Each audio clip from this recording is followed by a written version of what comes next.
करना चाहिए, क्योंकि ये नहीं जो है कभी कभी हम ऑप्शंस पढ़ते पढ़ते भूल जाते हैं, तो नहीं को याद करते हुए ऑप्शंस को पढ़ते हैं कि उत्तर बाल्यावस्था में उपयुक्त नहीं है, जो सही नहीं है वो सही चूज करना है हमको।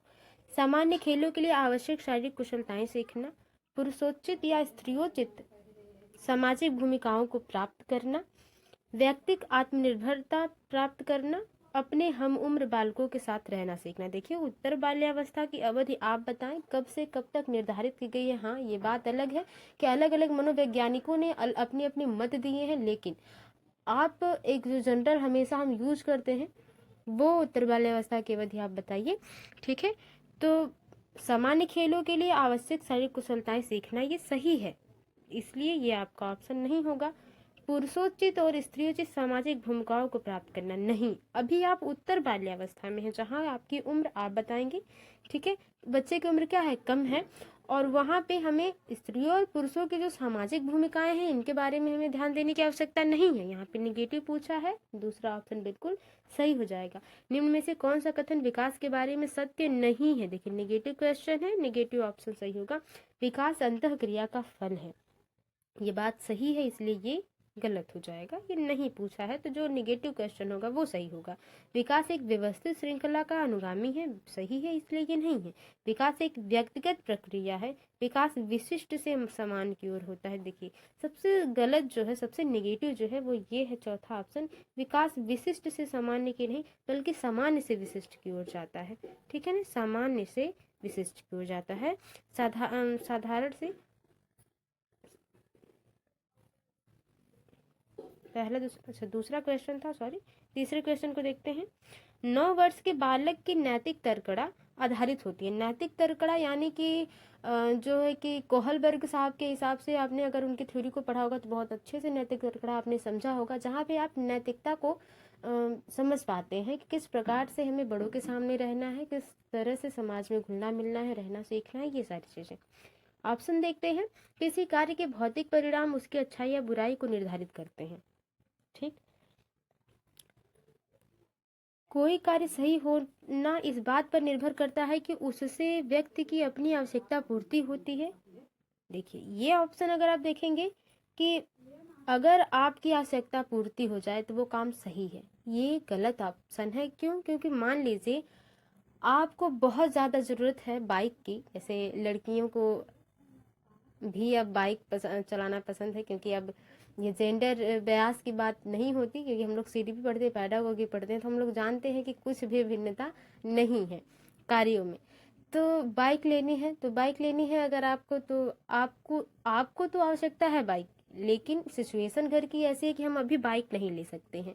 तो अगर आवश्यकता क्या वो पूर्ति कर लेते हैं आप किसी भी तरह, माँ बाप से झगड़ा करके या जैसे भी मना जुना के, जैसे भी आप समझ लें करके आप आवश्यकता को पूर्ति कर लेते हैं, बाइक को ले लेते हैं, तो क्या वो आपके लिए सही है? नहीं। ठीक है, ये क्वेश्चन सही, ऑप्शन सही नहीं है। नियमों का पालन करने में कुछ लाभ मिलना चाहिए। देखिए हमेशा लाभ मिले ये तो सही नहीं है, ये तो जरूरी नहीं है न, तो क्या इसके लिए हम नियम पालन नहीं करेंगे? ये ऑप्शन भी गलत है। सही कार्य वह है जो उसे व्यक्ति के द्वारा किया जाए, अन्य व्यक्तियों को अपने व्यवहार से प्रभावित करते हैं। यानी कि जो व्यक्ति सही कार्य को कर रहा है वो व्यक्ति सही है और वो उसे अन्य व्यक्ति को प्रभावित करता है। देखिए नैतिक तर्कड़ा की बात कर ली जाए तो किसी कार्य के भौतिक परिणाम उसकी अच्छाई या बुराई पर निर्धारित होते हैं। हम ये नहीं बता सकते कि हाँ हम ये काम कर रहे हैं तो इसका फल हमें अच्छा ही मिलेगा, यानी कि हमने अच्छा काम किया कि हमारे बड़े चाचा आ रहे हैं, हमने उनका पैर छुआ, ठीक है, लेकिन क्या पता उनका मूड बढ़िया ना हो, उन्होंने आशीर्वाद न दिया। ठीक है, तो नैतिक तर्कड़ा ये अच्छाई या बुराई पर निर्धारित होती है। पहला ऑप्शन बिल्कुल सही हो जाएगा। आई होप आप समझ पाए होंगे। अगला क्वेश्चन है, निम्न में से कौन सा, इसमें तो तीन ही ऑप्शन है, चौथा ऑप्शन गायब हो गया है। फिलहाल देखते हैं, निम्न में से कौन सा उदाहरण अधिगम को प्रदर्शित करता है? अधिगम को प्रदर्शित करता है, यानी कि हाथ जोड़कर अध्यापक का अभिवादन करना, स्वादिष्ट भोजन को देखकर मुंह में लार का आना। तो देखिए ये तो स्वाभाविक क्रिया है, इसके लिए आपको लार लाने के लिए सीखना थोड़ी पड़ता है कि नहीं? तो ये होगा नहीं। चढ़ना, भागना, फेंकना 3 से 5 वर्ष की अवस्था में। देखिए 3 से 5 वर्ष की अवस्था में बहुत ही छोटी ये अवस्था है। इसमें बच्चा अगर चढ़ना, भागना और फेंकना ये सारी चीज़ें सीख ले रहा है तो बच्चे ने उसको अधिगम किया है, कहीं ना कहीं से बच्चे ने उसको क्या किया है, सीखा है। तो ये तीसरा ऑप्शन बिल्कुल सही हो जाएगा। चौथा ऑप्शन है नहीं और उसकी जरूरत भी नहीं है। ठीक है, आगे चलते हैं। अगला क्वेश्चन, निम्न में से कौन सा कथन विकास के संबंध में सही नहीं है? निगेटिव क्वेश्चन है।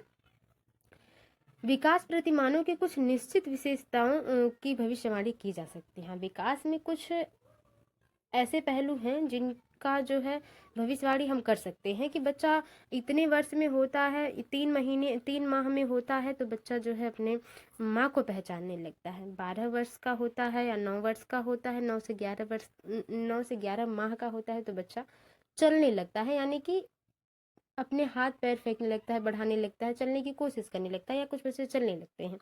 तो ये निश्चित भविष्यवाणी की जा सकती है, ये सही है, इसलिए ये ऑप्शन गलत है। ये सही नहीं होगा क्योंकि यहाँ पे निगेटिव पूछा है। विकास का उद्देश्य वंशानुगत संभव क्षमता का विकास करना है, ये भी सही है ऑप्शन। विकास के विभिन्न क्षेत्रों में संभाव्य खतरे नहीं होते। देखिए विकास के हर एक पहलू में जितनी पॉजिटिविटी है उतनी नेगेटिविटी भी है। अगर आप ध्यान से अगर एक बच्चे का डेवलपमेंट आप कर रहे हैं, छोटे बच्चों को पाला पोसा जा रहा है, उसको ध्यान से अगर नहीं हम सही समय पे उसकी देखभाल न करने चीज़ों को, तो उसमें खतरे हैं। तो ये खतरे नहीं है, ये सही नहीं है, इसलिए तीसरा ऑप्शन बिल्कुल सही हो जाएगा। देखिए निम्न में से कौन सा बालकों के अधिगम एवं विकास में सबसे अधिक योगदान देता है? परिवार, समवयस्क समूह और टेलीविजन, परिवार, समवयस्क समूह और अध्यापक, परिवार, खेल एवं कंप्यूटर, परिवार, खेल एवं पर्यटक। देखिए परिवार तो सही है और उसके बाद खेल भी सही है, ठीक है,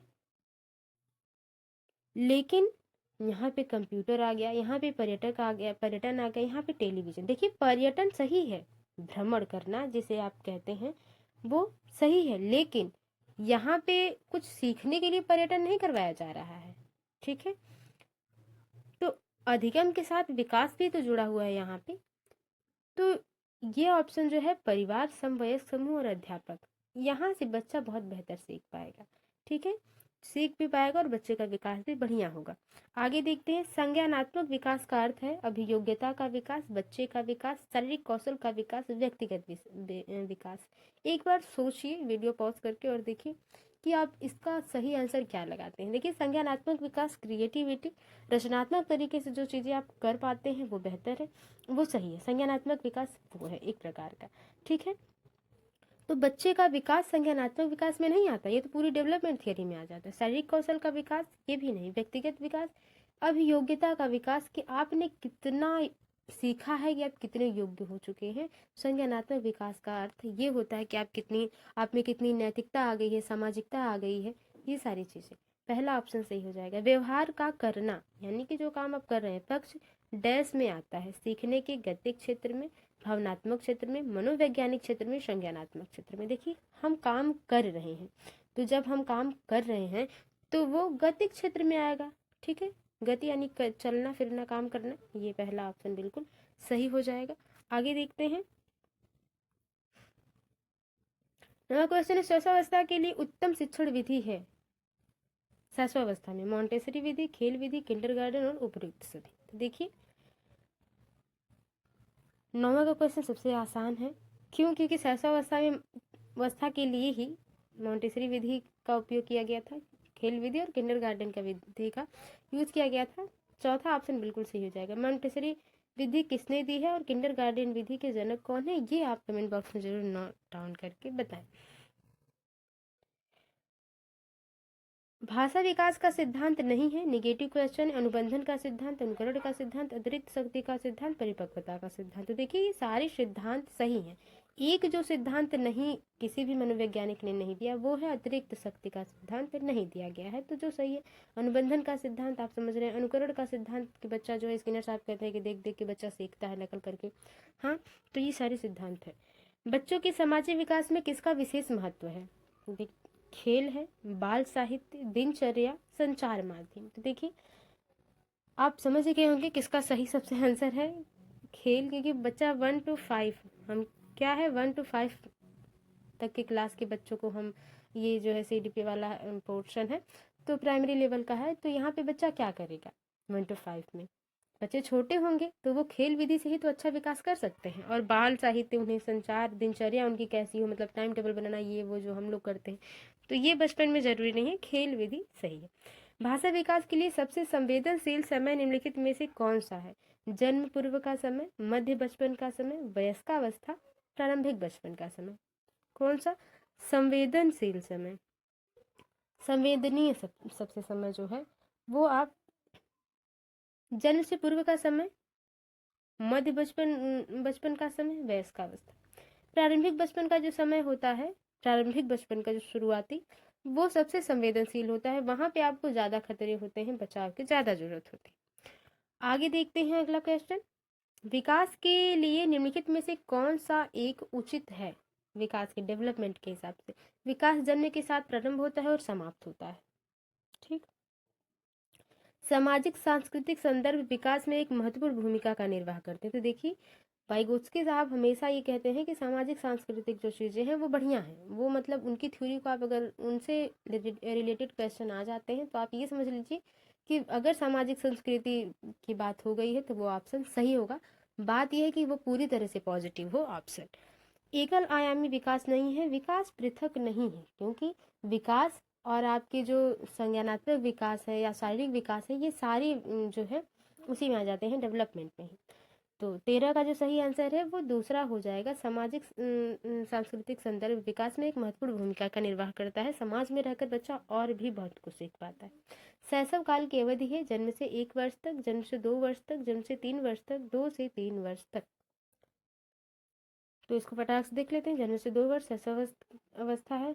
शैशव काल की सबसे कम अवस्था जो है वो हरलॉक जी ने मानी है। इन्होंने शैशव अवस्था को मात्र 14 दिन का माना है, यानी कि 2 हफ्तों का माना है। ठीक है, 2 वीक का।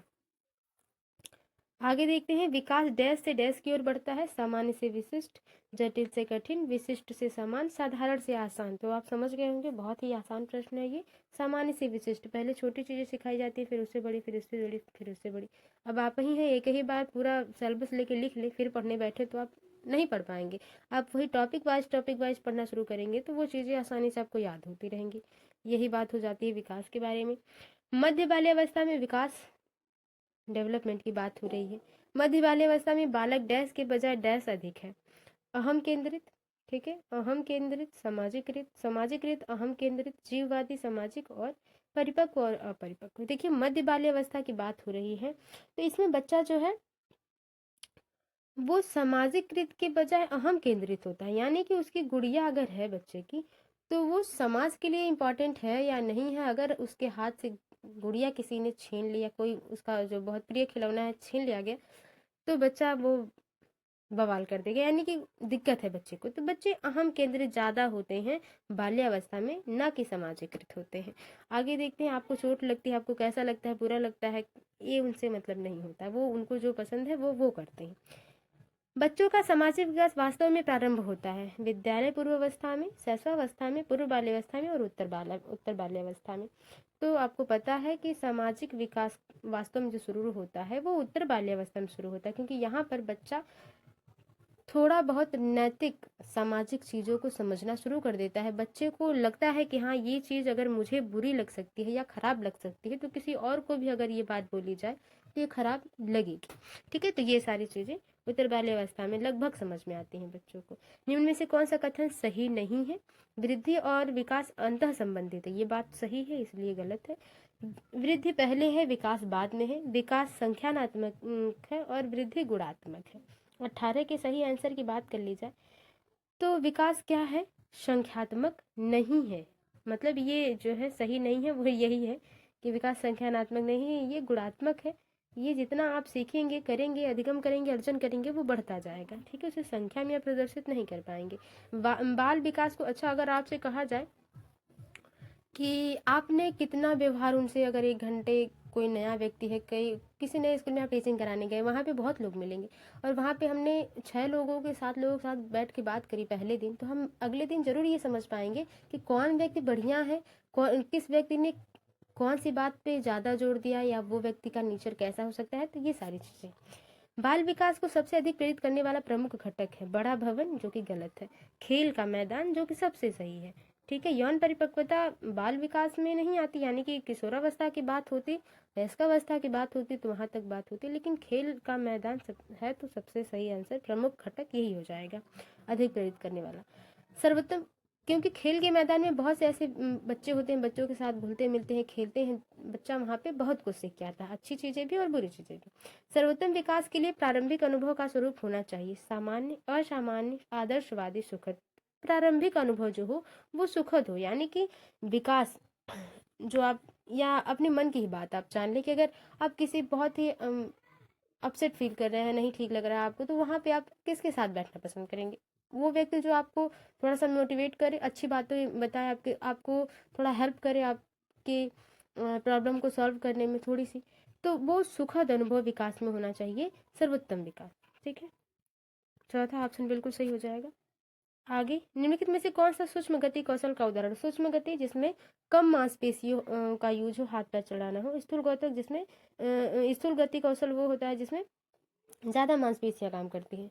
चढ़ना, ठीक है, चढ़ाना नहीं, चढ़ना, कूदकना, दौड़ना और लिखना। तो देखिए, लिखने में सिर्फ उंगलियां ही काम में आ रही हैं और आपकी पूरी बॉडी वर्क नहीं कर रही है, तो सूक्ष्म गति कौशल हो गया। आगे है, निम्नलिखित में से किसका विकास किशोरावस्था में नहीं होता? अहम केंद्रीयता, अभिरुचियां, तर्क शक्ति, प्रेक्षण की योग्यता। देखिए, 22 के सही आंसर की बात कर ली जाए तो बच्चे में अहम केंद्रितता खत्म हो जाती है, बच्चा खुद तक सीमित नहीं रहता, बच्चा अब समाज के बारे में सोचने लगता है, अपने व्यवहार के बारे में सोचने लगता है, ठीक है, लोगों के व्यवहार के बारे में सोचने लगता है। तो ये किशोरावस्था में अहम केंद्रितता नहीं होती, यही ऑप्शन बिल्कुल सही हो जाए। ये मध्य बाल्यावस्था तक बच्चों में रहती है, या उत्तर बाल्यावस्था तक। सामान्यतः लड़के और लड़कियों में शारीरिक विकास की निम्नलिखित विशेषता प्रेक्षित की जाती है। ठीक है, हाँ, मतलब ऑप्शन पढ़ेंगे तब समझ में आएगा क्या प्रेक्षित की जाती है। समान आयु में दोनों में समान विकास होता है। लड़के शारीरिक विकास में 2 वर्ष आगे होते हैं, लड़के शारीरिक विकास में 2-3 वर्ष आगे होते हैं, लड़कियां लड़कों से 5 वर्ष पीछे होती हैं। तो देखिए, शारीरिक विकास की बात करी गई है, वो भी लड़के और लड़कियों की। देखिए, जब आप भी क्वेश्चन हल करिए तो बहुत ध्यान से करिए, ठीक है, ताकि आप अगर क्वेश्चन समझ लेंगे तो ऑप्शन आसान हो जाएगा, अगर ऑप्शन कठिन है तो क्वेश्चन को समझने की कोशिश करिए, क्वेश्चन कठिन है तो ऑप्शन को समझने की कोशिश करिए, एग्जाम के टाइम में यही बेहतर होगा। तो तीसरा ऑप्शन बिल्कुल सही हो जाता है कि लड़के शारीरिक विकास में 2-3 वर्ष आगे होते हैं लड़कियों से। ठीक है, तो 23 का जो सही आंसर हो जाएगा तीसरा हो जाएगा। 24 है कि निम्नलिखित में से किशोरावस्था के संदर्भ में कौन सा कथन सही नहीं है? निगेटिव क्वेश्चन है। कई नवीन आंतरिक तथा बाह्य परिवर्तन दिखाई देते हैं किशोरावस्था में, ये बात सही है, इसलिए गलत है। यह आयु अत्यधिक संवेगात्मक होती है। ठीक है, बुद्धि अपनी चरम सीमा तक पहुंचने का प्रयास करती है। हम जितना कोशिश करना चाहते हैं कुछ नहीं सीखने की, उतना हम कोशिश करते हैं। सही नहीं है जो ये कि आत्मचेतना कम हो जाती है, कम नहीं होती बल्कि आत्मचेतना बढ़ जाती है। ठीक है, तो यही सही नहीं है। ठीक है, यहाँ पे तूफान, किशोरावस्था को तूफान की अवस्था कहा गया है। ठीक है, और किस मनोवैज्ञानिक ने कहा है ये आप कमेंट बॉक्स में नोट डाउन करके बताएं। निम्नलिखित में से कौन सा बल विकास का एक सिद्धांत नहीं है? सभी विकास एक क्रम का पालन करते हैं, ये बल तो नहीं होना चाहिए। विकास के सभी क्षेत्र महत्वपूर्ण हैं, सभी विकास परिपक्वन तथा अनुभव की अंतःक्रिया का परिणाम होते हैं, सभी विकास तथा अधिगम एक समान गति से आगे बढ़ते हैं। 25 के सही आंसर की बात कर ली जाए, यहाँ पे निगेटिव क्वेश्चन पूछा तो निगेटिव सही होगा। विकास एक क्रम का पालन करते हैं, हाँ, एक क्रम होता है, यानी कि पहले आप 1 महीने के होंगे, फिर 5 महीने के होंगे, फिर 6 महीने के होंगे, इसके बाद धीरे धीरे एक वर्ष के होंगे, फिर 2 वर्ष के होंगे, ये क्रम है। ठीक है, ये क्रम है। और आपके शरीर की बढ़ने की लंबाई चौड़ाई बढ़ने का भी एक क्रम होता है, ऐसा थोड़ी पहले हाथ बढ़ जाएगा फिर पैर बढ़ेगा। ठीक है, तो एक क्रम है। जैसे एक क्रम ये है कि पहले शरीर में बच्चे का सर बहुत भारी होता है, क्यों? क्योंकि वो कुछ डेवलप हो गया होता है। तो शरीर को बैलेंस करने के लिए जो शरीर के जो मस्तिष्क होता है वो कुछ समय के बाद वृद्धि करना उसमें कम हो जाता है, रुकता तो नहीं है लेकिन कम हो जाता है, ताकि जब पूरी बॉडी का पूरी तरह से विकास हो जाए तो साथ में विकास चले सर और हाथ पैर सबका, ताकि बच्चा बैलेंस कर पाए। तो ये बात सही है। विकास के सभी क्षेत्र महत्वपूर्ण है, सही है। विकास, सभी विकास परिपक्व तथा अनुभव की अंतःक्रिया, ये भी सही है। नहीं जो है वो ये कि सभी विकास तथा अधिगम एक समान गति से आगे बढ़ते हैं, नहीं। सभी विकास अधिगम एक समान गति से नहीं, जरूरी नहीं है कि विकास आप दो विकास के हिसाब से यानी डेवलपमेंट के हिसाब से तो ये है कि 2 वर्ष के बच्चे को लगभग जो है ढंग कुछ अपनी बात को रखने और चीज़ों को सीखने अधिगम करने आ जाए, लेकिन ये अधिगम बच्चा करने में बेहतर होगा या नहीं वो बच्चे की रुचि और अनुभव पर जो है निर्भर करता है, और उसके सामाजिक व्यवहार पर, पर्यावरण जिसमें वो आसपास में रहता है वो उस पर निर्भर करता है। चौथा ऑप्शन नेगेटिव है, नेगेटिव क्वेश्चन चौथा सही हो जाएगा, चौथा ऑप्शन सही हो जाएगा। विकास के बारे में निम्नलिखित में से कौन सा एक कथन सही नहीं है? विकासात्मक परिवर्तन एक सीधी रेखा में आगे जाते हैं। विकास जन्म से किशोरावस्था तक आगे की ओर बढ़ता है और फिर पीछे की ओर। ठीक है, मतलब विकास किशोरावस्था तक तो आप बढ़ते हैं, उसके बाद आप फिर छोटे होने लगते हैं। ठीक है, सबसे यही वाला क्वेश्चन सबसे वो है, नेगेटिव है। ऐसा थोड़ी है कि आप किशोरावस्था से आगे बढ़ते नहीं, वृद्धावस्था नहीं आती, वयस्कावस्था के बाद वृद्धावस्था नहीं आती, आती है। ऐसा थोड़ी है कि किशोरावस्था होने के बाद आप फिर बाल्यावस्था या शिशुअवस्था में आ जाते हैं। ये सबसे नेगेटिव है। आगे देखने, विकास के सिद्धांतों के बारे में निम्नलिखित में से कौन सा कथन गलत है? विकास एक परिणात्मक प्रक्रिया है जिसका ठीक ठाक मापन हो सकता है। विकास परिपक्वन और अधिगम पर आधारित होता है। विकास वंशानुगत तथा वातावरण के बीच सतत अन्योन्य क्रिया, ये सबसे सही है। यहाँ पे गलत पूछा है इसलिए ये सही नहीं होगा। प्रत्येक बच्चा विकास के चरणों से गुजरता है, फिर भी बच्चों में व्यक्तिगत भिन्नताएं होती हैं, ये भी सही है, इसलिए गलत है। देखिए 27 का जो सही आंसर हो जाएगा वो पहला ही हो जाएगा। विकास एक परिणात्मक प्रक्रिया नहीं है। विकास को कुछ हद तक आप एनालाइज कर सकते हैं कि हाँ ये हो सकता है, लेकिन यही होगा ये प्रमाण आप नहीं दे सकते। आगे देखिए, श्रीमती कुमार का पहला बच्चा 10 महीने में चलने लगा, उनका दूसरा बच्चा 12 महीने का है और अभी भी नहीं चल रहा है। वह दुखी या चिंतित नहीं है क्योंकि उनके पति ने कहा है कि जब तक वह 14 महीने के नहीं थे उन्होंने चलना शुरू नहीं किया था। वह जानती हैं कि वह जितना अधिक इंतजार करेंगी उतना ही अधिक उसके पैर चलने के लिए मजबूत होंगे। एक पड़ोसी का लड़का भी 18 में, पड़ोसी के लड़के से क्या मतलब है? ठीक है, वह जानती है कि चलने के विकास के लिए वह अभी सामान्य समयावधि के अंदर है। बिल्कुल यही चौथा वाला ऑप्शन सही है, क्योंकि वो जानती है कि अभी बच्चा क्या है, 12 महीने का है, अभी भी उसके पास कुछ महीने हैं जिसमें बच्चा चल सकता है। अगर वो बहुत ज़्यादा माह का हो जाए, ईयर का हो जाए, तो बच्चे में दिक्कत हो सकती है। तो अभी वो चिंतित इसीलिए नहीं है क्योंकि वो अभी सामान्य समयबद्ध के अंदर है। आगे देखते हैं, निम्नलिखित में से किसको मुख्य ग्रंथि कहा जाता है? थायराइड ग्रंथि, एड्रिनल, अंतःस्रावी और पीयूष ग्रंथि। 29 का सही आंसर आप जानते हैं, पीयूष ग्रंथि। ठीक है, प्रमुख है जिसको अधिकारी ग्रंथि भी कहा जाता है। ठीक है, विकास के लिए निम्नलिखित में से कौन सा एक उचित है? विकास जन्म के साथ प्रारंभ होता है और समाप्त होता है। सामाजिक सांस्कृतिक संदर्भ विकास में एक महत्वपूर्ण भूमिका निर्वाह करता है। ये क्वेश्चन फिर से आ गया था क्या? ये दूसरा सही हो जाएगा। ठीक है, तो ये थे टॉप 30 प्रश्न। आई होप आपको पसंद आए होंगे। वीडियो थोड़ी सी भी हेल्पफुल लगी हो तो लाइक। परिपक्व होने से, अनुकरण से, वयस्कों और समवयस्कों के परस्पर के साथ परस्पर क्रिया से। तो देखिए, पुनर्बलन की बात वाइगोत्स्की जी नहीं कहते हैं। ठीक है, थॉर्नडाइक साहब और और भी हल साहब, ये लोग पुनर्बलन की बात करते हैं, लेकिन वाइगोत्स्की जी पुनर्बलन की बात नहीं करते। पुनर्बलन आप समझ रहे होंगे, पुनर्बलन उसको कहा जाता है जहां पर आप कोई चीज करके देकर काम को करवाएं। जैसे कि बच्चे से कहा जाए, बेटा अगर आप एक पोयम आज सुनाते हो तो हम आप आज आपको जो है एक ट्रॉफी देंगे या 5 रुपए देंगे। ठीक है, तो ये एक प्रकार का पुनर्बलन हो जाता है।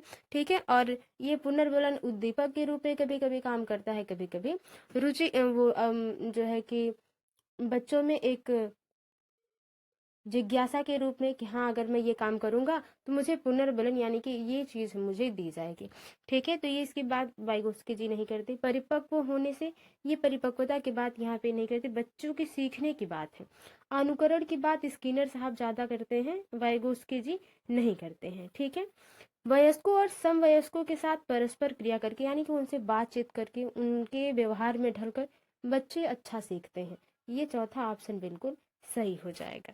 आगे देखते हैं, सीखना, लर्निंग क्या है? यानी कि कोई भी चीज हम सीख रहे हैं जिसको हम अधिगम भी कह सकते हैं। यहाँ पे सीखना है, कहीं अधिगम भी आ सकता है। ठीक है, बहुत ही बेसिक प्रश्न है ये। तो अधिगम क्या है, सीखना क्या है, लर्निंग क्या है, ये पूछा जा रहा है। सीखने वालों के संवेगों से प्रभावित नहीं होता। संवेगों से छिड़ संबंध रखता है।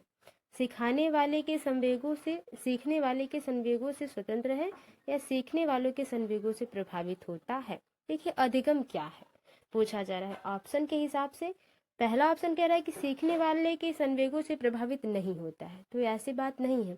अगर आप कोई चीज़ सीख रहे हैं और उसको आप भली भांति अच्छे से सीख जाते हैं तो आप में एक मोटिवेशन आता है, आप एक मोटिवेट हो जाते हैं अंदर से कि वाह, मैंने इतने कम समय में या इतनी मेहनत में मैंने ये चीज़ सीखी है।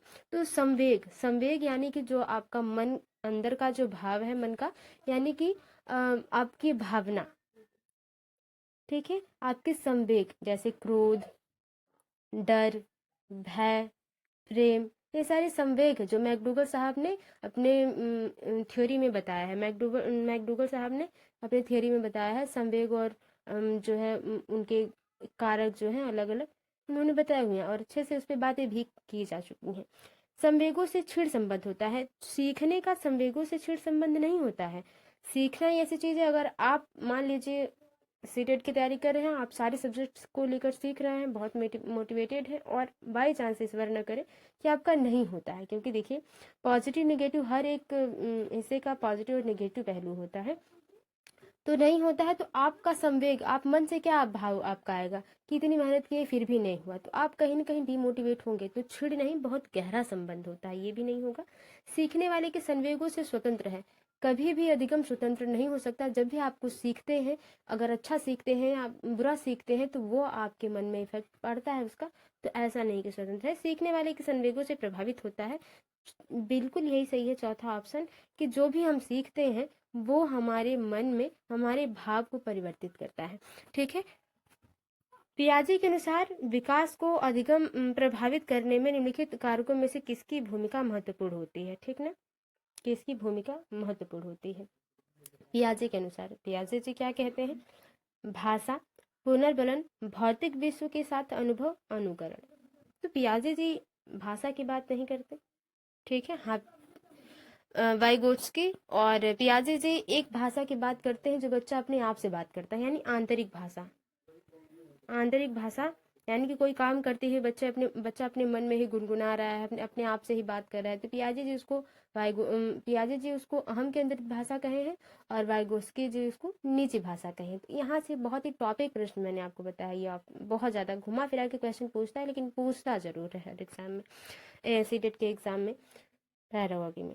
तो भाषा नहीं, पुनर्वलन की बात ये करते नहीं है, अनुकरण की बात भी ये नहीं करते, ये बात करते हैं भौतिक विश्व के साथ अनुभव, यानी कि जो उनके आस पास पड़ोस में हो रहा है उनसे वो सीख रहे हैं, उनसे जो उनका अनुभव है उससे वो क्या कर रहे हैं, सीख रहे हैं। तो विकास जो है वो प्रभावित होता है कि वो अपने दैनिक जीवन में क्या कर रहे हैं, उनके आस पास पड़ोस में अनुकूलता क्या है। आगे देखते हैं, पूर्व संक्रियात्मक काल में आने वाले संज्ञानात्मक योग्यता है। देखिए इसके बाद कौन करता है, देखिए अमूर्त चिंतन, ये आप बताइए कि संज्ञानात्मक सिद्धांत ये किसके द्वारा दिया गया है। आई होप आपको पता होगा, इसमें कोई बड़ी बात नहीं है। तो अमूर्त चिंतन की योग्यता, अभिकल्पनात्मक निष्कर्ष चिंतन, लक्ष्य उद्दिष्ट व्यवहार की योग्यता, दूसरे की दृष्टिकोण को समझने की योग्यता। देखिए एक पूर्व संक्रियात्मक अवस्था होती है, फिर पहले तो संवेदी पेशी अवस्था होती है, फिर दूसरी पूर्व संक्रियात्मक, फिर तीसरी मूर्त और चौथी अमूर्त। 4 संज्ञानात्मक थियोरी इन्होंने दी है, ठीक है। तो पूर्व संक्रियात्मक काल के हिसाब से बच्चे की संज्ञानात्मक योग्यता कैसी होती है।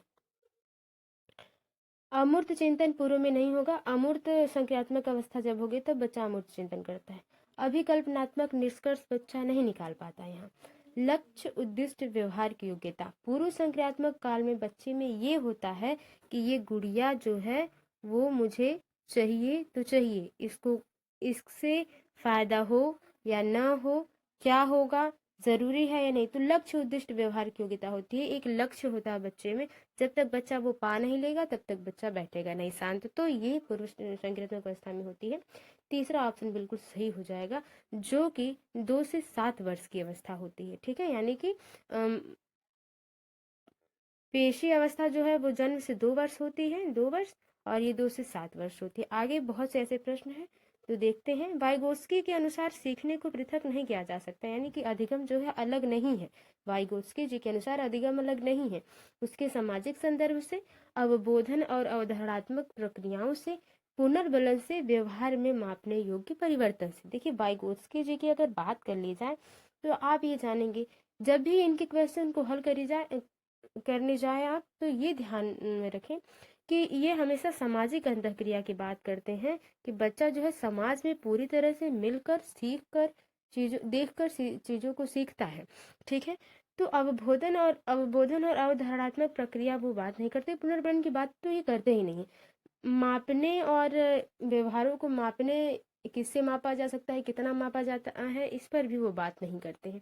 पहला ऑप्शन बिल्कुल सही जाएगा, उसके सामाजिक संदर्भ से, यानी कि जो सीखना है वो अपने समाज में रहकर सीख सकता है इंसान, वो सीखना अलग नहीं है समाजीकरण से। ठीक है, ये क्वेश्चन कह रहा है, आई होप आप समझ रहे होंगे।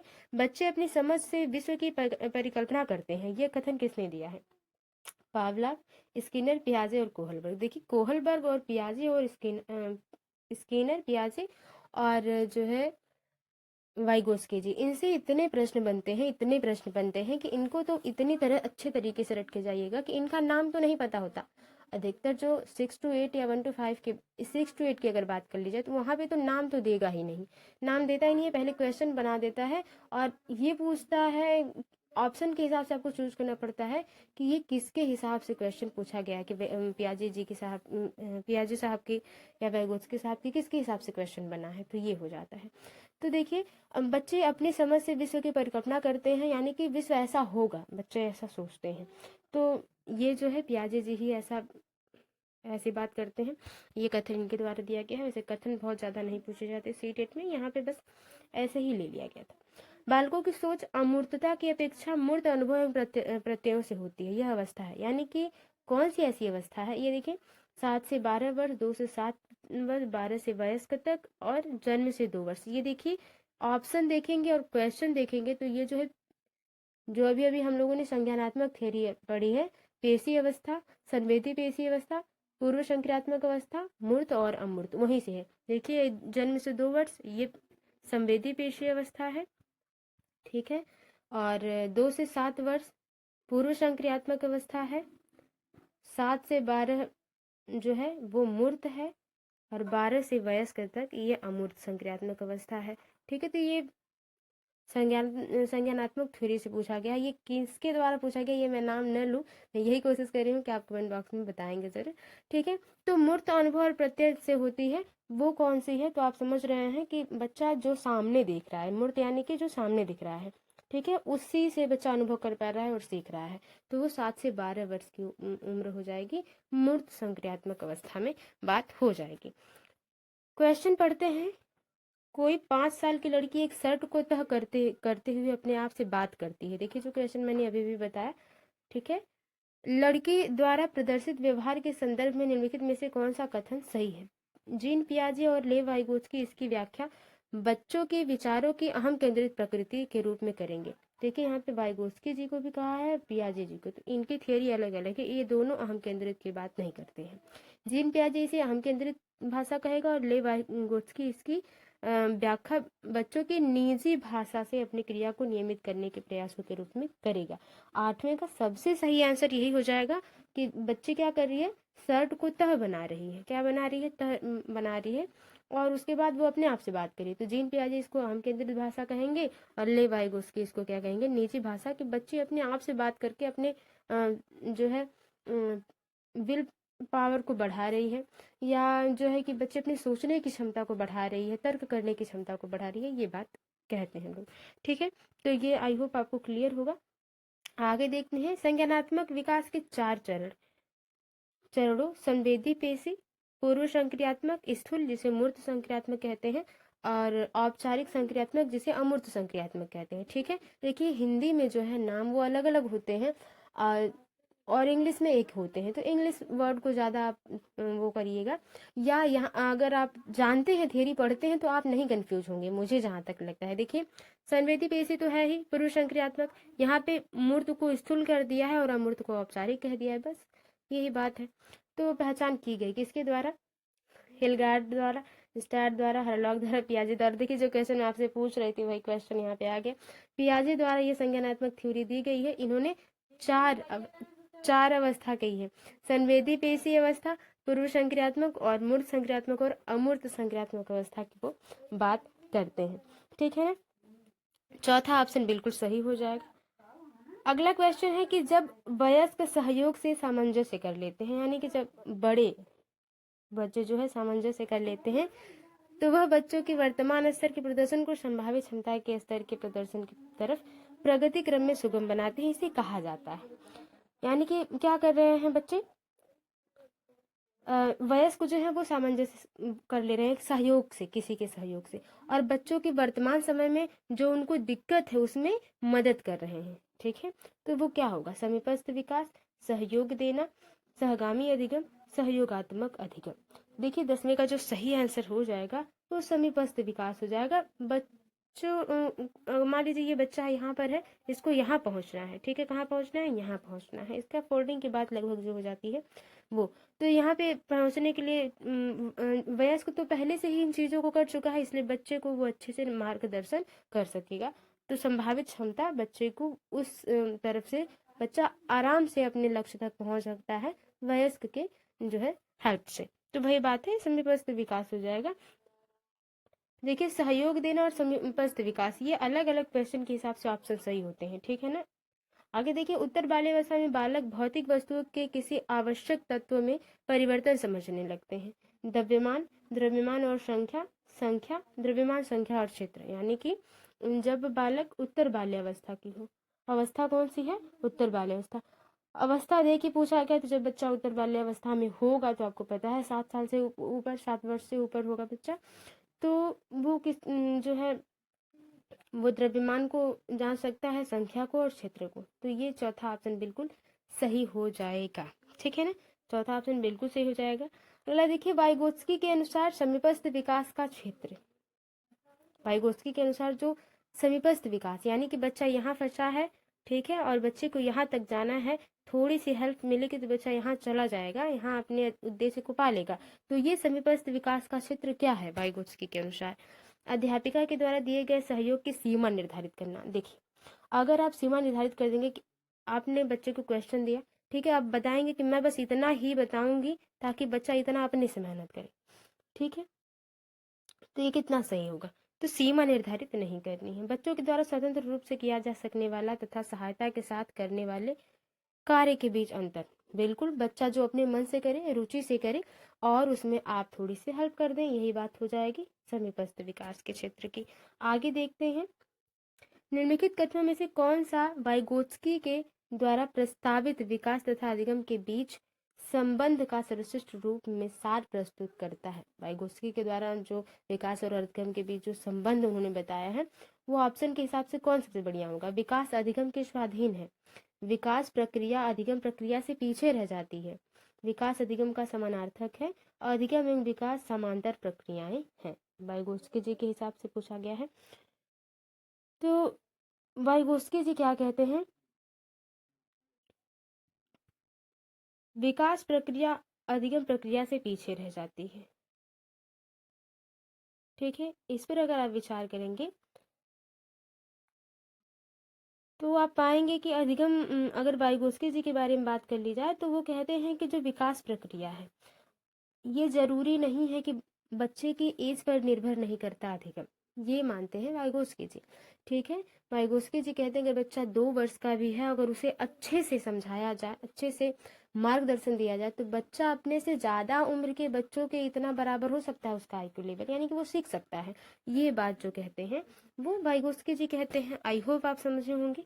बच्चों के बौद्धिक विकास के 4 विशिष्ट अवस्थाओं की पहचान की गई, किसके द्वारा, एरिक्सन के द्वारा। तो एरिक एरिक्सन ने नहीं दिया, इन्होंने बनाम उद्देश्य जो पढ़ा होगा आपने, ठीक है, वो दिया है, स्किनर द्वारा, पियाजे द्वारा और कोहलबर्ग द्वारा। 14 का जो सही आंसर हो जाएगा वो हो जाएगा, ये जो 4 विशिष्ट अवस्थाओं की बात हो रही है बौद्धिक विकास की, वो पियाजे द्वारा, जिसको आपने अभी अभी पढ़ा है, जिसको संवेदी पेशी, पूर्व संक्रियात्मक, मूर्त संक्रियात्मक या अमूर्त संक्रियात्मक, यही 4 अवस्थाओं की बात हो रही थी। बच्चे दुनिया के बारे में अपनी समझ का सृजन करते हैं। वो पहले ये देखते हैं कि इस प्रकार की दुनिया होगी, जैसी भी दुनिया हो ये मतलब नहीं होता, क्योंकि बड़े होने के बाद पता चलेगा। बच्चा लेकिन जब होता है तो वो सृजन करता है अपने माइंड को कि हाँ इस प्रकार से दुनिया होगी, लोग इस प्रकार से सोचते हैं। जैसे कि बच्चा छोटा होता है तो हम केंद्रित होता है कि गुड़िया मुझे चाहिए, सारे लोग मेरे लिए काम करते हैं, वैसा ही ये सोचता है। तो ये इसका श्रेय जाता है पावलोव, कोहलबर्ग, स्किनर और पियाजे।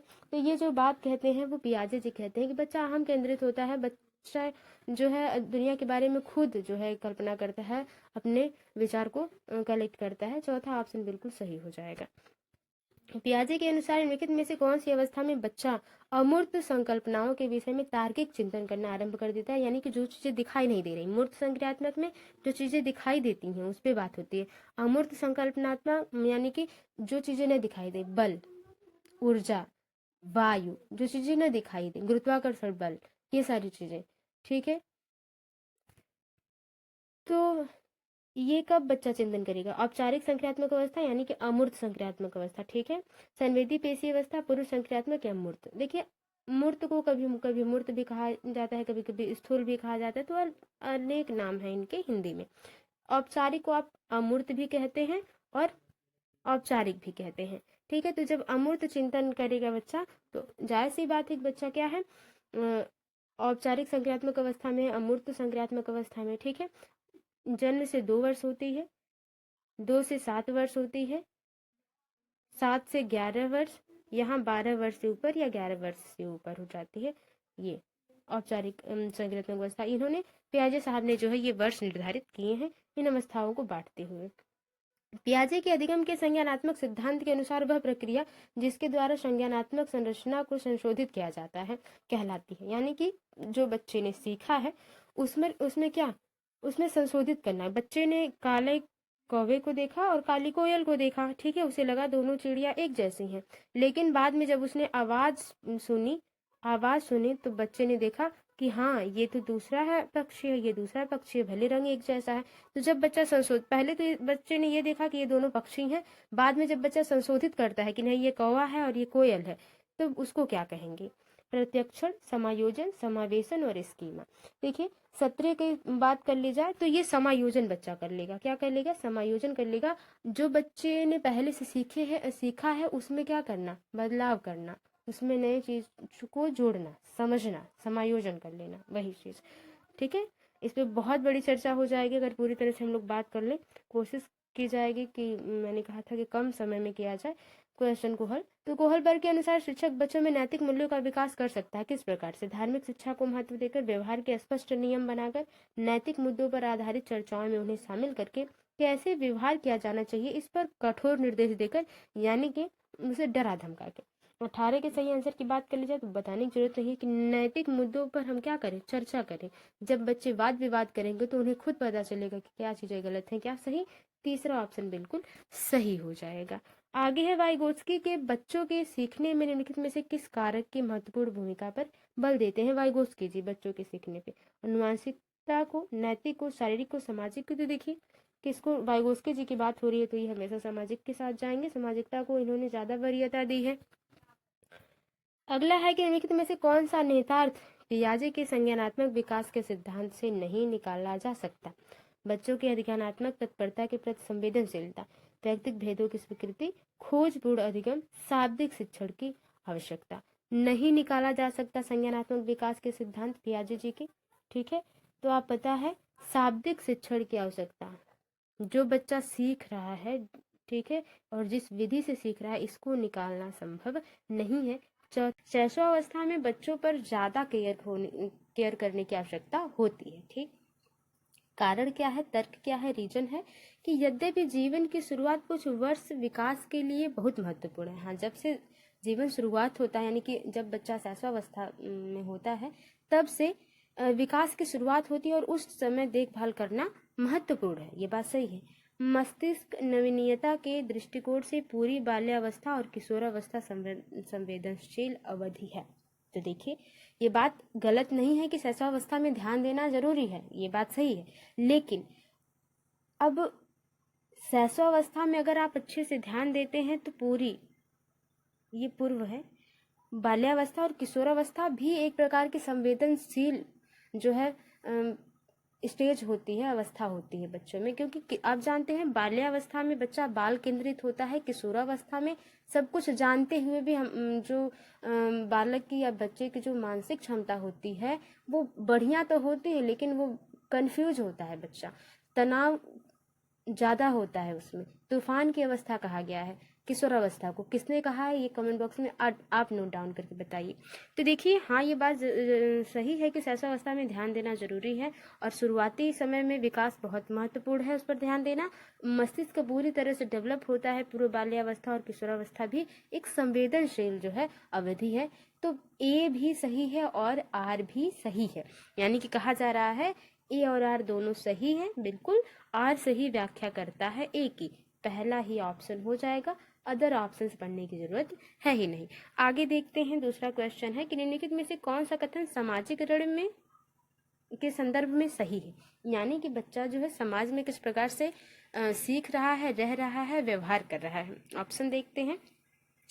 परिवार और स्कूल समाजीकरण में प्रमुख योगदान देते हैं, ये बात सही है। प्राथमिक समाजीकरण का जो पहला संस्था होती है या पहली जो शुरुआत होती है वो परिवार से होती है। स्कूल क्या है, ये द्वितीयक है, ठीक है।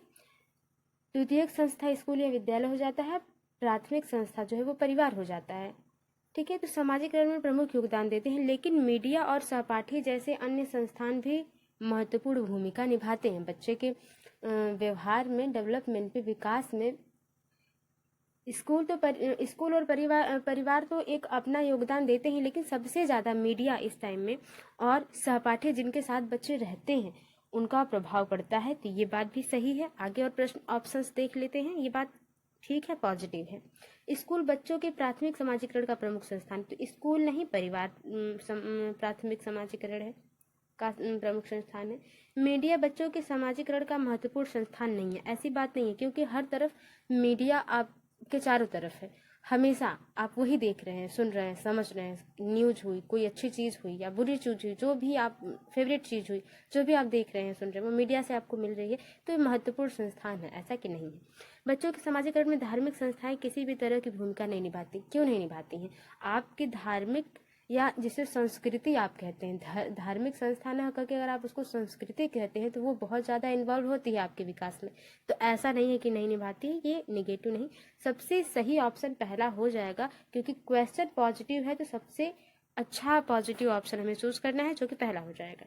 एक प्रगतिशील कक्षा में ऐसा वातावरण बनाने पर बल, ठीक है,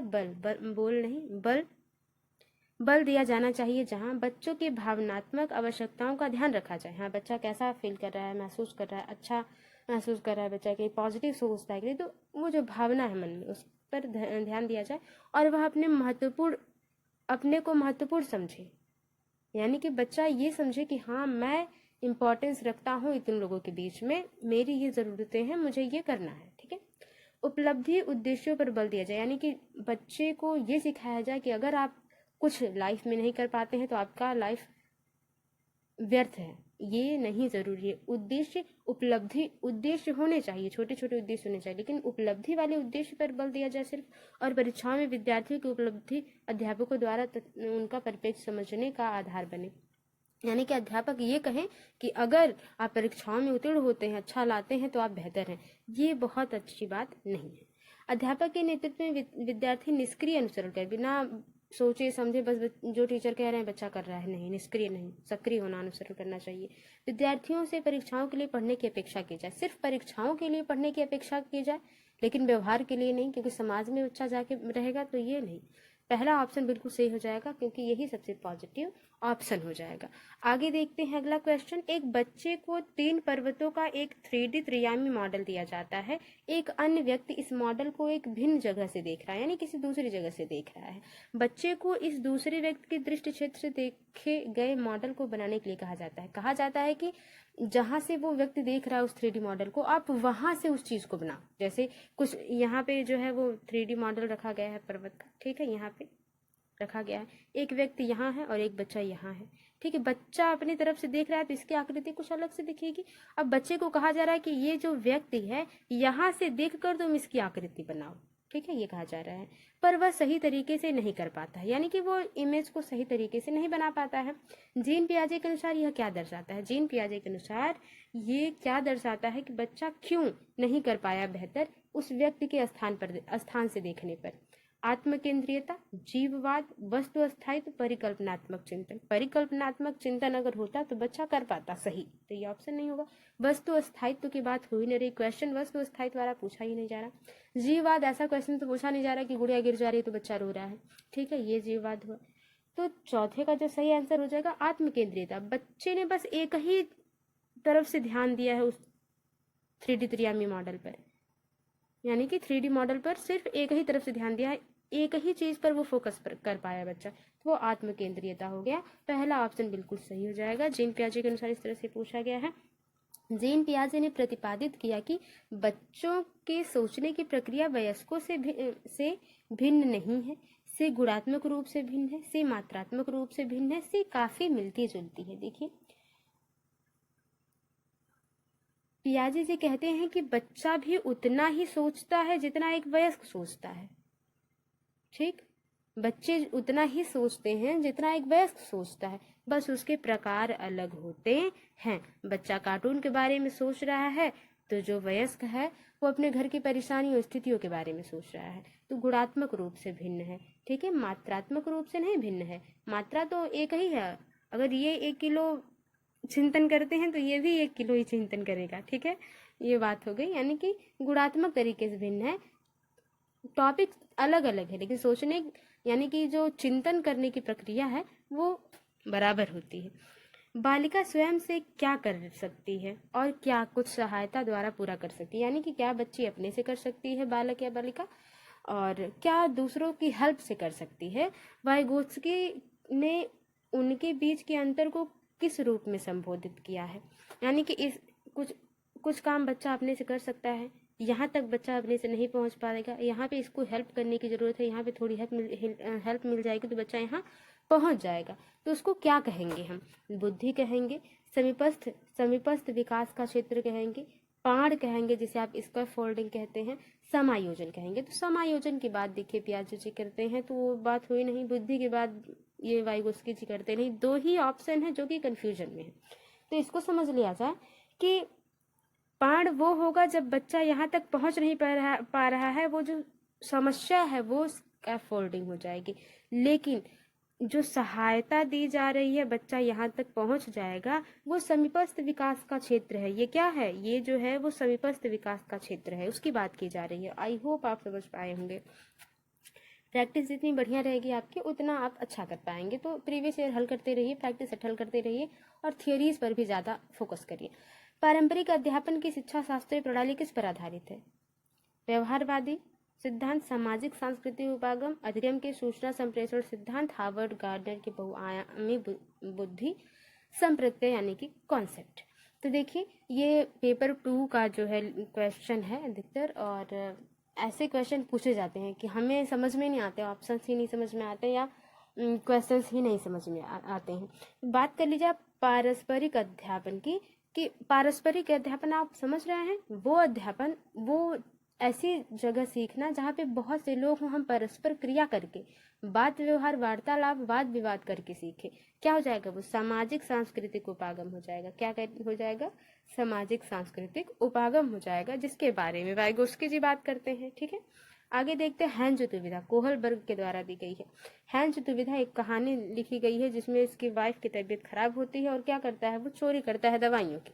ठीक है, और बहुत कुछ सोचने समझने के बाद वो चोरी करता है। तो ये बात है। हैंस दुविधा पर रूही अपनी प्रतिक्रिया देती हुई कहती है कि दवाई की चोरी किसी परिस्थिति में गलत है, यानी कि कितनों भी कुछ हो गया उसे दवा की चोरी नहीं करनी चाहिए थी व्यक्ति को, क्योंकि चोरी करना क्या है, गलत होता है। लॉरेंस कोहलबर्ग के नैतिक विकास के सिद्धांत के अनुसार रूही किस स्तर पर है? देखिए इस तरह से इनके 3 स्तर हैं और तीनों के 3 चरण है, तीनों को 2-2 स्तर है, तो इनको डिफाइन करने में बहुत टाइम लगेगा। यहाँ पर अगर हम चर्चा करें तो ये आधे घंटे की वीडियो चली जा सकती है मात्र एक क्वेश्चन पे, तो हम सिर्फ ये देखेंगे जो क्वेश्चन सही है उसके बारे में। पूर्व पारंपरिक दंड आज्ञा पालन अभिविन्यास, देखिए क्या है कि उसको दंड का तो भय नहीं होता है, क्योंकि वो चोरी इसलिए कर लेता है कि दंड का उसको भय नहीं है कि हाँ मैं ऐसा नहीं करूँगा तो मुझे समाज दंड देगा। अगर ऐसा होता तो वो सही काम करता। पूर्व पारंपरिक यानी कि स्व पुरस्कार अभिनवीकरण कि देखिए अभिनवीकरण को अभिविन्यास भी कहा जाता है, तो ये हिंदी में अलग अलग हो जाते हैं। आई होप आप इसको समझ पाएंगे। यानी कि वो खुद से चाहता है कि मैं बेहतर कर रहा हूँ और समाज इसे एक्सेप्ट करे या ना करे, ये इससे मतलब नहीं है। पारंपरिक कानून व्यवस्था अभिनवीकरण, वो कह रहा है कि कानून जो है बदला जा सकता है व्यक्ति के नेचर के हिसाब से, यानी कि व्यक्ति की ज़रूरतों के हिसाब से जो समाज का कानून है उसे बदल देना चाहिए। ठीक है, ये बात हो जाती है पारंपरिक। ठीक है, यहाँ पे वो परंपरा देखता है ये कि अगर उसकी वाइफ की डेथ हो जाती है तो वो संसार में उन कानून को लेकर क्या करेगा। ठीक है, तो तीसरा ऑप्शन बिल्कुल सही हो जाएगा। ये बहुत ही डिटेल में पढ़ी जाने वाली टॉपिक्स है। आई होप आपने इसको पढ़ा होगा तो आप बेहतर इसको समझ पा रहे होंगे। आगे देखते हैं हार्वर्ड गार्डनर के बहुबुद्धि सिद्धांत के अनुसार अंतर वैयक्तिक बुद्धि से क्या तात्पर्य है। देखिए, एक अंतर वैयक्तिक होता है, एक अंतरा वैयक्तिक होता है। तो इन अंतरा वैयक्तिक क्या होता है, अंतर वैयक्तिक क्या होता है, उसके बारे में हम देखते हैं अभी। ठीक है, जटिल आंतरिक भावनाओं को पहचानना और अपने व्यवहार को निर्देशित करने के लिए उनका प्रयोग करने की योग्यता। दूसरों के मनोभाव, स्वभाव, प्रोत्साहन और नियत को समझ पहचान तथा उचित तरीके से प्रतिक्रिया करने की योग्यता। सार्थक एवं लक्ष्य निर्देशित उद्देश्यों के लिए शरीर का कुशलता के साथ प्रयोग करना। शरीर की बात नहीं हो रही है यहाँ, बौद्धिक क्षमता की बात हो रही है।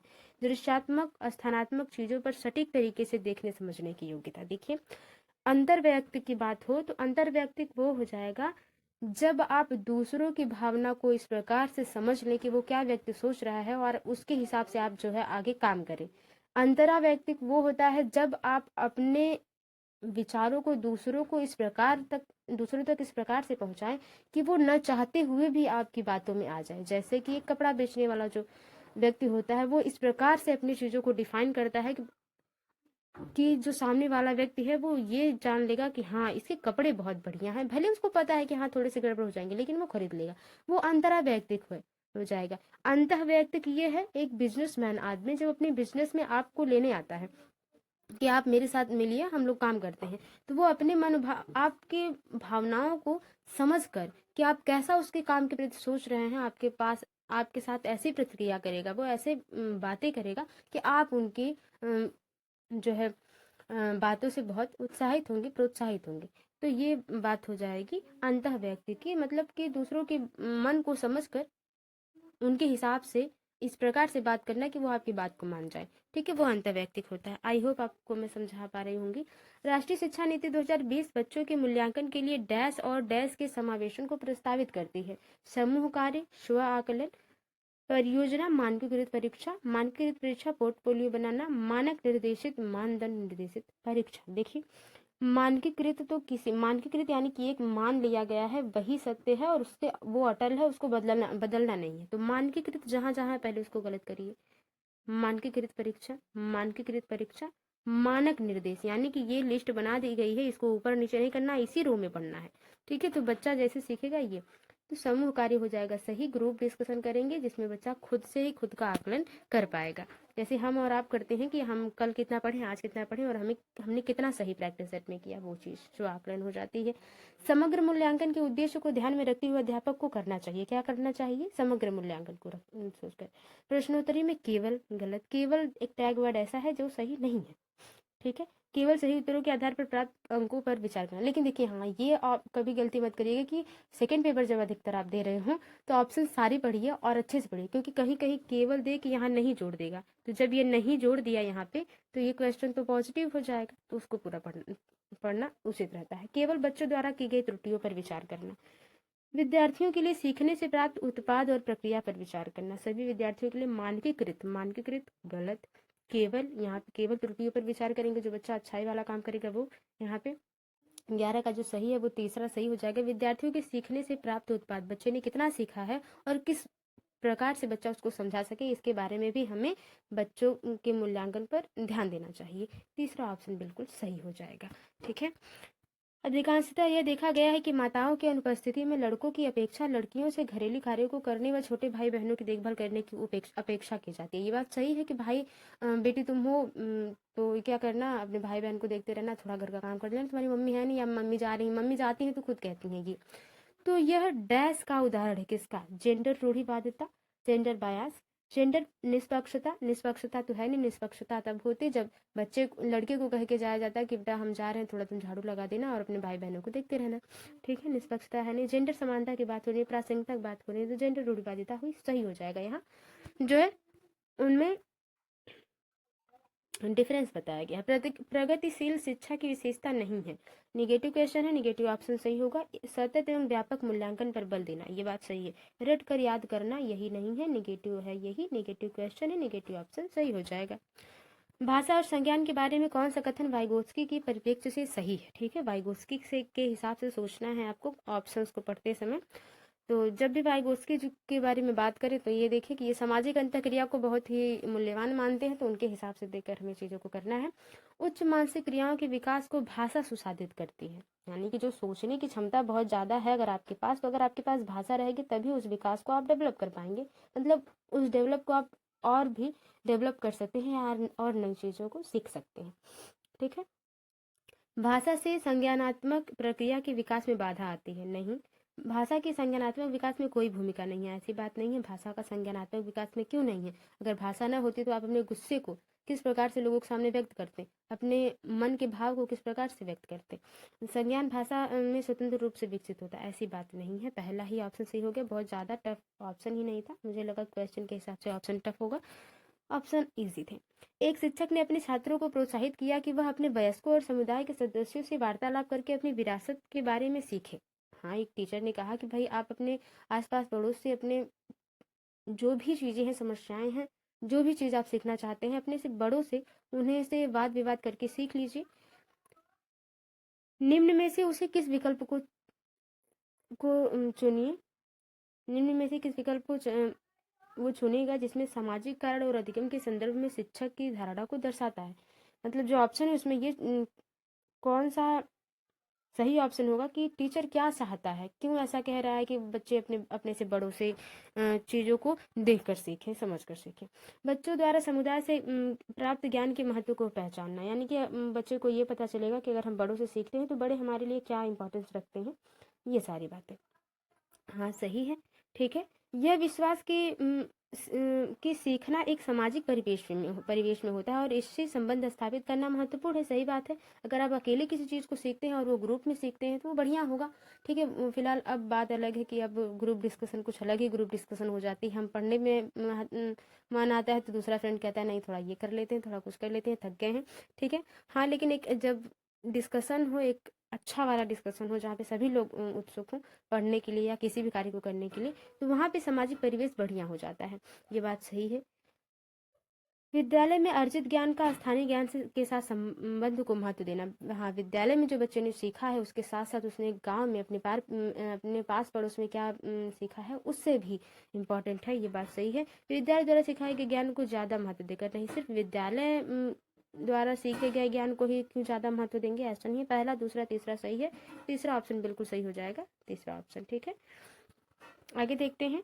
अधिगम अक्षमता के संबंध में गणितीय अधिगम, देखिए गणित में बच्चा जो है कमजोर है, उसको अक्षमता है, तो क्या हो जाएगा? गति, समन्वय, पठन, गुणज वैकल्य, जिसको आप डिस्कैलकुलिया कहते हैं हिंदी में, आगे मतलब इंग्लिश में, सॉरी। सलमा 5 वर्षीय लड़की है, वह जब 3 साल की थी तो उसने बिना किसी बाह्य निर्देश के संगीत वाद्य यंत्र गिटार बजाना सीख लिया, यानी कि किसी को कहीं सीखा नहीं उसने, किसी ने उसको बताया नहीं कि इस तरह से करते हैं चीज़ों को, उसने बस ऐसे ही देख के सीख लिया। ठीक है, इस योग्यता के आधार पर उसे निम्नलिखित में से किस श्रेणी में रखेंगे? धीमी गति से सीखने वाली विद्यार्थी, कम बुद्धि लब्धि वाली बालिका, प्रतिभाशाली, स्वलीन। स्वलीन तब होगी जब वो अपने आप में ही रह जाती और बाहरी चीज़ों पर ध्यान न देती, स्वलीन तो होगा नहीं। धीमी गति से सीखने वाली है नहीं, ये एक प्रतिभाशाली बालिका हो जाएगी, क्योंकि उसने बिना निर्देश के एक बढ़िया चीज सीखी है, अच्छी चीज सीखी, वो भी अच्छे तरीके से। हार्दिक को कम दिखाई देता है। ठीक है, अध्यापक को उसकी स्थिति के बारे में नहीं बताया गया, यानी कि सिर्फ बच्चे को पता है और उसके घर वालों को पता है कि हार्दिक को कम दिखाई देता है, टीचर को नहीं पता है। कक्षा में अध्यापक को उसके किसी व्यवहार क्रिया में पता चल सकता है, है कि उसे कम दिखाई देता है, यानी कि किस व्यवहार से उसे पता, अध्यापक को पता चल जाएगा कि हार्दिक को देखने में प्रॉब्लम है। पढ़ने के दौरान आंखें मिचकाना, श्यामपट्ट पर लिखे हुए को दूर से स्पष्ट रूप से पढ़ना। जब दूर से स्पष्ट रूप से पढ़ लेगा तो कैसे वो पहचान नहीं पाएगा अध्यापक। बारीक मुद्रक वाले कार्य पत्र को तुरंत पूरा करना। जो चीजें बारीक लिखी होंगी वो बच्चा तो देख ही नहीं पाएगा, ये है नहीं। भौतिक नक्शा को पढ़ना जिसमें सूचना जानकारी दी गई हो। देखिए, पढ़ने के दौरान आंखें मिचकाना, जब बच्चा पढ़ने के दौरान आंखें मिचकाएगा यानी कि बच्चा अच्छे से देख नहीं पाएगा, तो क्लियर करने के लिए उसको बार बार देखना पड़ेगा या किसी तरह से वो एक्टिविटी करेगा, तो उस तरह से टीचर को पता चल सकता है कि बच्चे को देखने में अक्षमता है। एक शिक्षिका अपनी कक्षा में दिव्यांग विद्यार्थी के अधिगम के लिए प्रेरक परिवेश कैसे बना सकती है। ठीक है, यानी कि एक दिव्यांग बालिका है या विद्यार्थी है, बालक है, तो वो क्या उसके लिए एक प्रेरक परिवेश यानी कि वो मोटिवेटेड रहे, ऐसे माहौल को कैसे आप डेवलप करेंगे। यह दृढ़ अपेक्षा रखकर कि वे सख्त पाठ्यचर्या का अनुसरण करें, सख्त नहीं। बच्चे से परामर्श करें बिना उनके लिए सारे निर्णय खुद लेकर, नहीं, खुद नहीं, क्योंकि बच्चा दिव्यांग है, उसके हिसाब से आपको क्लास को करना है और अपने चीज़ों को, जो भी पाठ्यचर्या है या जो भी चीज़ें हैं उसमें बदलाव करना है। यह सुनिश्चित करके कि उनका आकलन मानकीकृत आकलन तरीकों द्वारा हो। मानकीकृत नहीं, मानकीकृत देखिए एक मानक समय, एक बाध्य सीमा एक निर्धारित कर दी जा रही है, तो ये नहीं। पाठचर्या में प्रयुक्त एक यथोचित समायोजन करके, पूरी तरह से क्या करके, समायोजन करके, सारे बच्चों के हिसाब से आप चिंतन करें कौन बच्चा किस हिसाब से है और उसके हिसाब से पाठ्यचर्या में बदलाव करें, तो चौथा ऑप्शन बिल्कुल सही हो जाएगा। लास्ट क्वेश्चन देखते हैं, कथन और रीजन यानी कि असर्शन और रीजन से है। समावेशी शिक्षा प्रतिभाशाली बच्चों को शामिल नहीं करती है, यानी कि जो बच्चे बहुत क्रिएटिव हैं पढ़ने में, वो उनको प्रतिभाशाली बच्चों को समावेशी शिक्षा में कोई जगह नहीं है, ये तो गलत है। समावेशी शिक्षा सिर्फ अपूर्णता के दृष्टिकोण पर कार्य करती है, यानी कि कहा जा रहा है कि अगर आप में कोई दिक्कत है तभी आप समावेशी शिक्षा में रह सकते हैं, ये भी बात गलत है। ठीक है, ए और आर दोनों सही है, नहीं। ए और आर दोनों सही है, नहीं। ए सही है लेकिन आर गलत है, नहीं। ए और आर दोनों गलत है, बिल्कुल चौथा ऑप्शन सही हो जाएगा। तो ये थे टॉप 20 प्रश्न। आई होप आपको पसंद आए होंगे, और अगर आपको वीडियो थोड़ी सी भी हेल्पफुल लगी है, वीडियो को लाइक करें, शेयर करें, कमेंट बॉक्स में बताएं इन टॉप 20 में से आपका स्कोर कितना रहा। मिलते हैं आपसे अगली वीडियो में, तब तक के लिए bye bye, take care, be positive, be motivated. धन्यवाद।